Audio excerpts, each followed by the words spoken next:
Halo teman-teman, ini gue mau cerita sedikit eh, bagian FAT, bagian atau FAT dari AC ya.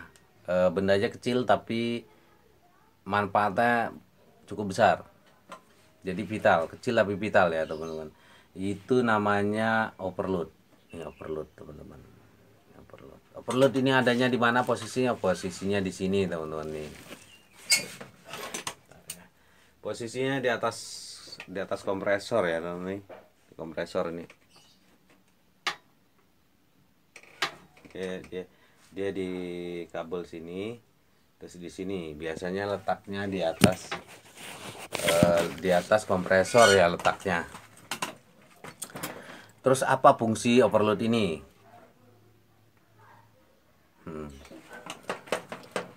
Fungsi overload ini itu untuk pengaman ya, atau pelindung pelindung pelindung apa, pelindung kompresor ya teman-teman, kompresor.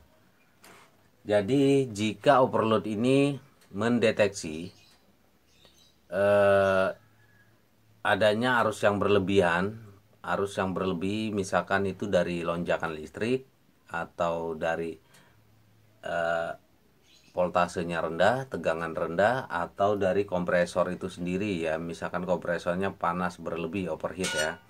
Nah, dialah yang memutus teman-teman, dia memutus jika arus itu melebihi kemampuan ya, melebihi beban dari si kompresor itu, kemampuan kompresor ini, dia akan memutus arus, jadi mengamankan kompresor ya, ini untuk mengamankan kompresor. Jadi ini semacam pius ya, semacam sikring kayak gitu ya, overload. Nah, overload ini kalau misalkan AC rumahan ya teman-teman, AC rumahan untuk AC split wall itu setengah PK sampai 1 PK itu biasanya overloadnya itu ada di atas kompresor ya, di atas kompresor dia nempel nempel di kepala kompresor itu. Nah, ini.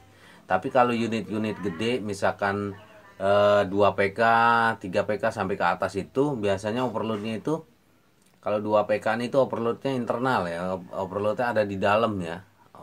Bukan di luar kompresor, di kepala kompresor enggak kayak gitu biasanya kalau unit-unit udah gede.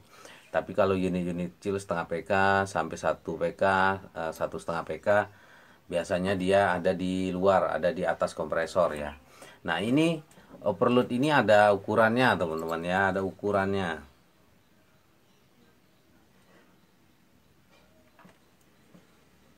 Bentar.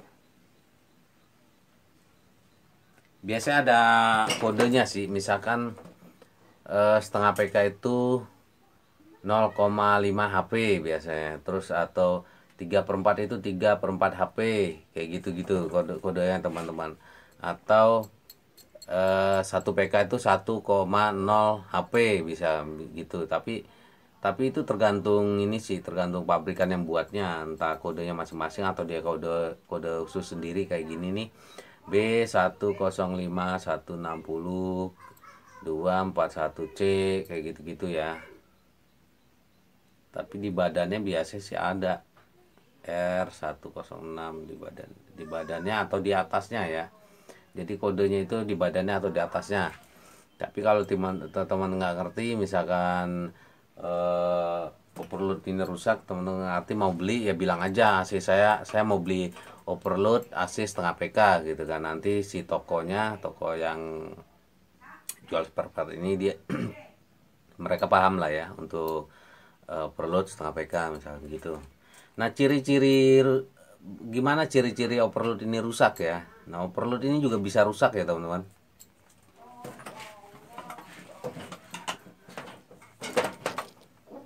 Namanya spare part itu pasti bisa rusak ya, bisa rusak semua spare part di bagian dari AC itu bisa rusak ya. Ini juga bisa rusak nih overload ini.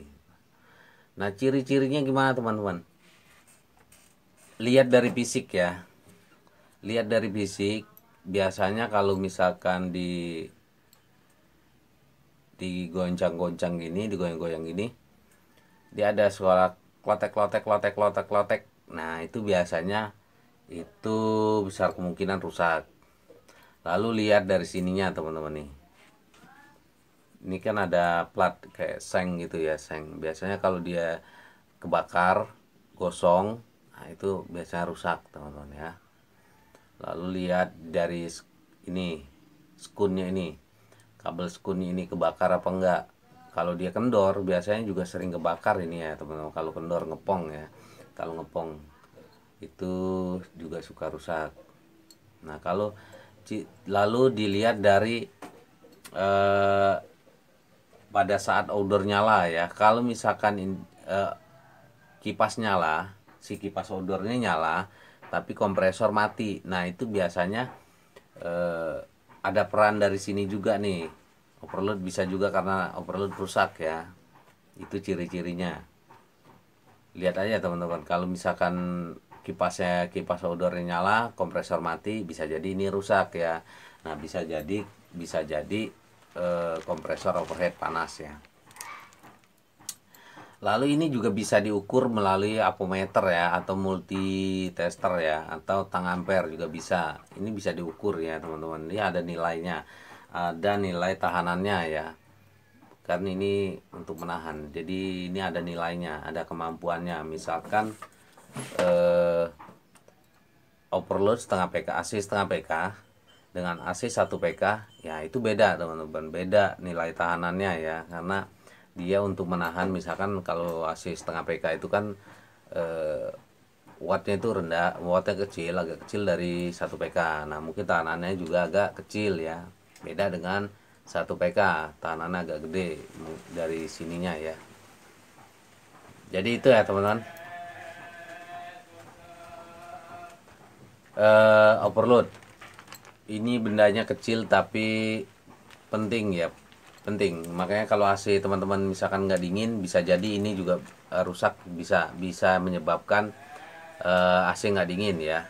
Kalau ininya rusak, kalau overload rusak, karena apa? Karena kalau ini rusak artinya arus nggak bisa masuk ke kompresor ya. Nah kompresor kalau nggak dikasih arus ya nggak bisa kerja, nggak bisa memompa freon ya, nggak bisa mendinginkan untuk ruangan. Jadi ini ya teman-teman.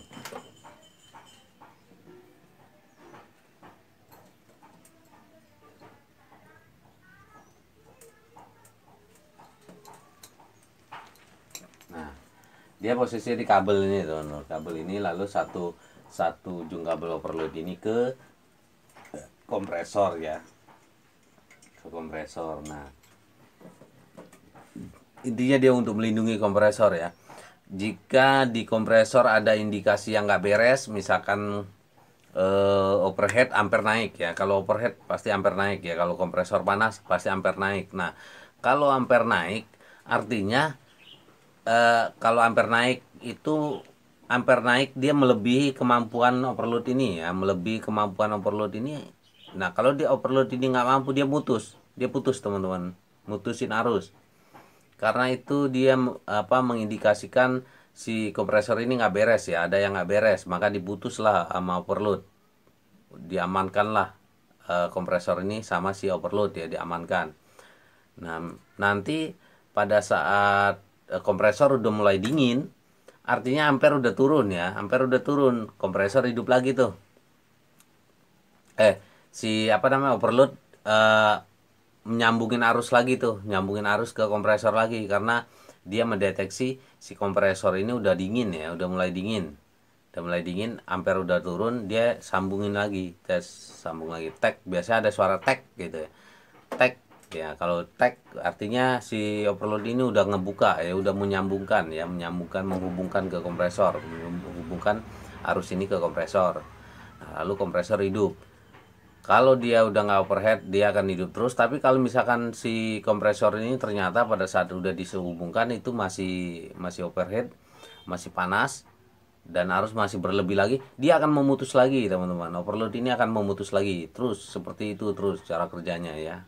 Mati hidup, putus hidup, putus hidup, putus hidup, terus kayak gitu. Nah lama-lama kalau misalkan nggak kalau dibiarkan terus-terusan, si overload ini bisa rusak dan kompresor benar-benar nggak bisa hidup lagi.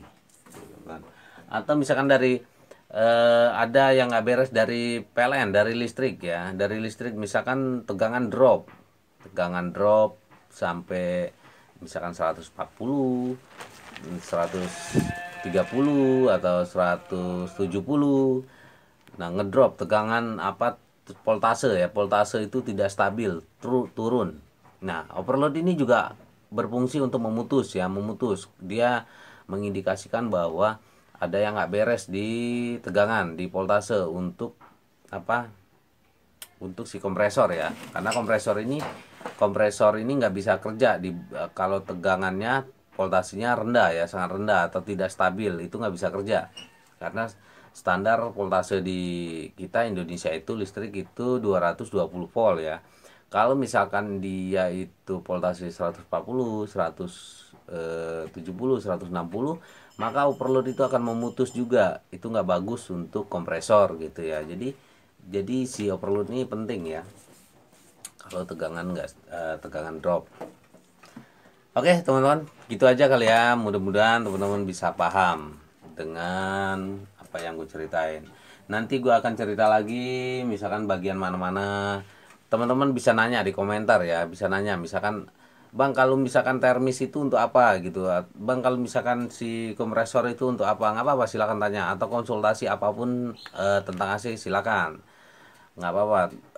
Curhat aja, mau sekedar cerita, sharing, curhat nggak apa-apa ya, cerita aja di komentar, nanti pasti gue balas ya. Oke teman-teman, mudah-mudahan bisa paham ya. Terima kasih ya.